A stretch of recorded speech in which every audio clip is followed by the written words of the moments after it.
peut faire plaisir à quelqu'un et avoir quelqu'un qui prend soin d'elle encore pendant quelques années. Vous avez trouvé le bon. Tu vas faire n'importe quoi avec.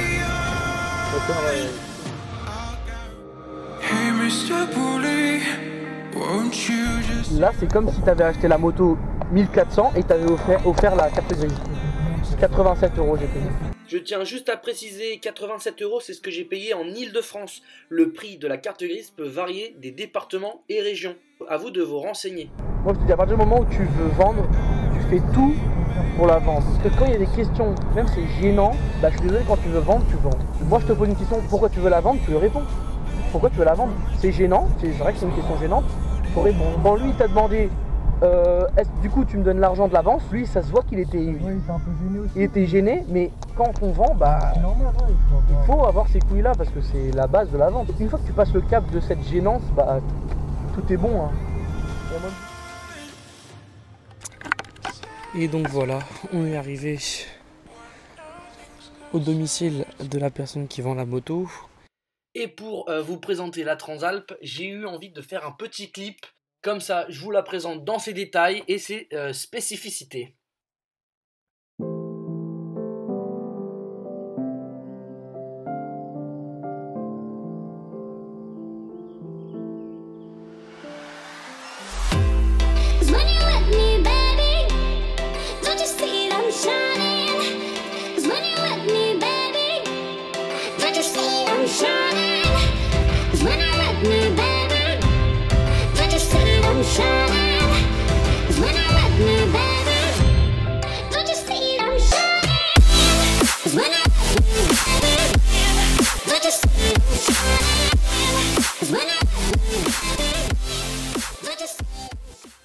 Et donc voilà, on est le lendemain, on est venu récupérer la Transalp. Aujourd'hui, on va faire les papiers. Donc tout se fait sur le site de l'ANTS en se connectant avec ses identifiants. Et moi, je m'occupe de contrôler le véhicule.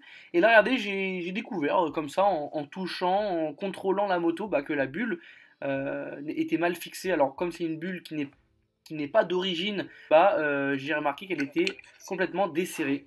Comme quoi, la première fois qu'on voit le véhicule, même si on se donne les moyens de contrôler toute la moto, et bah finalement, il y a toujours quelque chose à contrôler en plus, quelque chose qu'on a raté.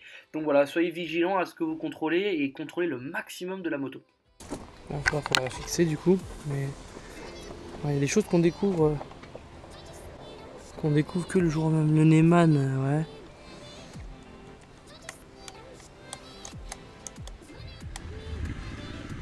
C'est génial. Petite Transalp, option épave. La bulle haute, elle a de la gueule. Elle a de la gueule, la bulle.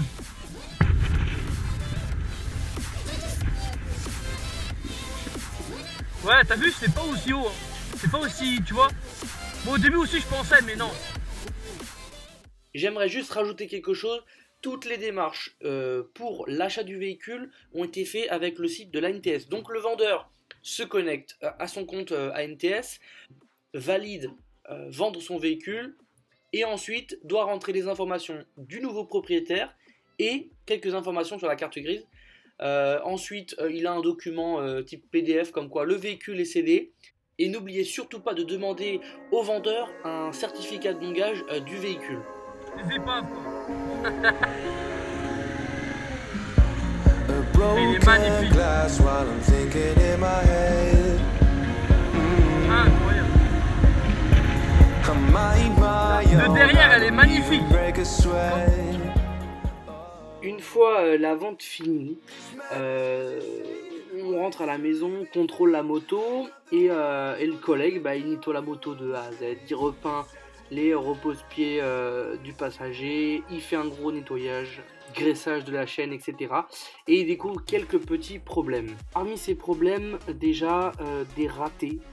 Pas mal de ratés qui commencent à s'enchaîner un petit peu et au fur et à mesure du temps et bah on a potentiellement le CDI qui commence à lâcher, on a l'impression, et ça pose problème parce que bah il tourne que sur un cylindre.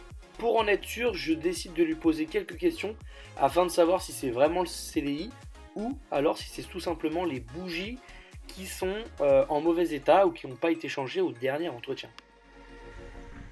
C'est au bout combien de temps que ça le fait? Que quand c'est chaud?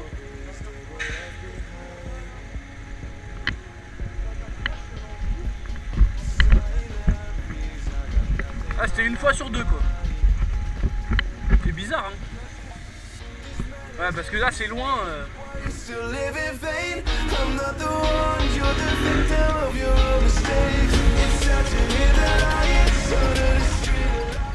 Au final, c'était bien le CDI qui posait problème. On en a profité pour commander 2 CDI, du coup pour en avoir un en stock.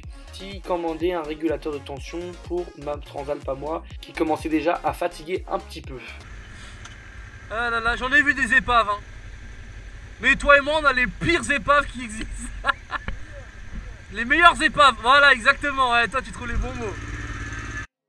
Du coup je voulais revenir avec vous sur le futur de cette chaîne. Pour le moment j'ai donné beaucoup de conseils sur comment acheter une moto d'occasion, comment la contrôler, etc. Et prochainement j'ai décidé avec mon collègue de partir en petit road trip comme j'en avais déjà fait un petit week-end de 2 jours ou 3 jours. Et jusqu'à se préparer pour un plus gros road trip en France ou en Europe. Et aussi vous montrer comment préparer sa Transalp ou préparer sa moto pour partir en road trip. Voilà, si ça vous intéresse, si ça vous plaît, n'hésitez pas à vous abonner, c'est super important pour moi. À liker la vidéo et je vous dis à très bientôt pour de prochaines aventures. You're the victim of your own mistakes.